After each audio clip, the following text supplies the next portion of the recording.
Scholars living in Harappa and Mohenjo-Daro, cities established nearly 5,000 years ago, were responsible for many accomplishments in the arts, science, and mathematics.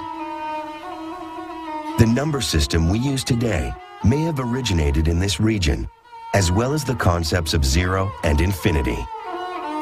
For many years, historians credited ancient Egyptians and Greeks, as well as the Arabic people and the Moors in the Middle Ages, with providing the early building blocks for modern mathematical concepts. The Greeks' geometry and the Arabs' development of algebra, trigonometry, and the decimal system have been considered the earliest roots of modern math.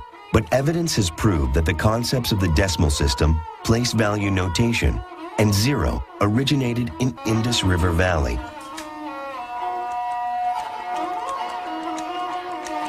The ancient civilizations of the Indus Valley were highly proficient in mathematics, and the creation of a decimal place value number system led to the development of other more complicated concepts in algebra, geometry, trigonometry, and number theory.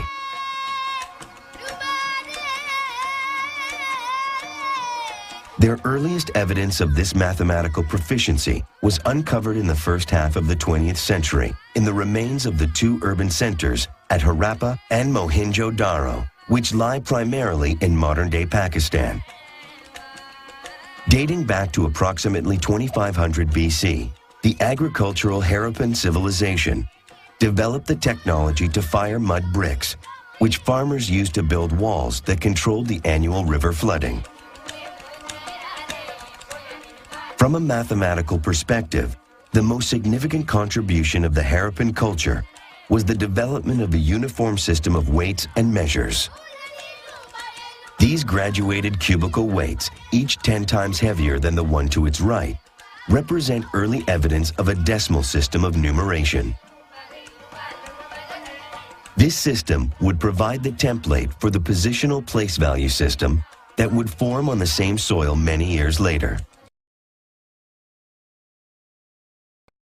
Taxila is a testament to Buddhism.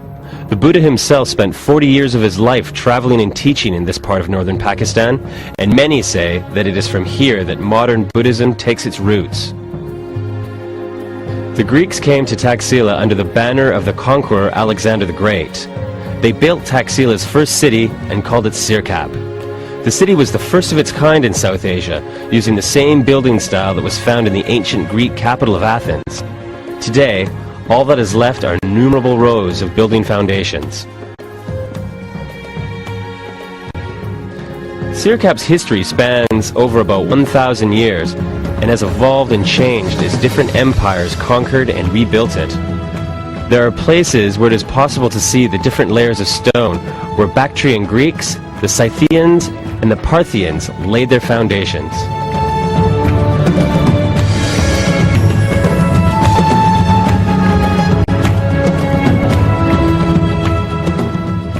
The great city was at one time home to the greatest university for law, history, and medicine on the subcontinent. And the ancient city's architectural design plan was so ahead of its time that it was copied and put to use when Islamabad was built 50 years ago.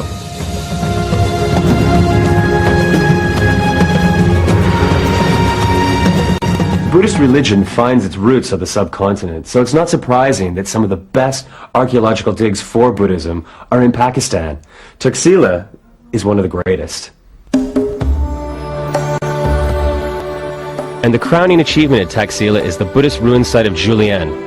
Hundreds of Buddhist stone carvings can be found in this scenic hilltop monastery that was built 1,800 years ago.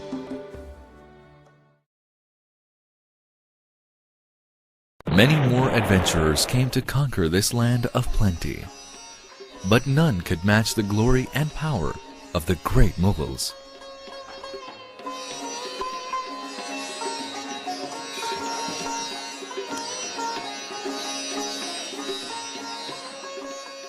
They were great connoisseurs of art and music.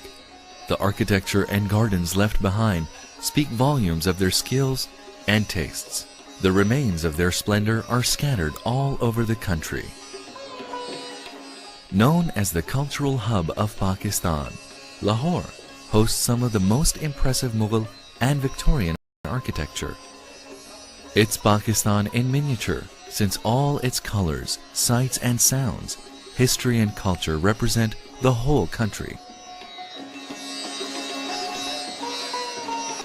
This Mughal city boasts of the elegant tilework of the Wazir Khan Mosque, and the glasswork shimmering in the Sheesh Mahal at Lahore Fort are the epitome of art.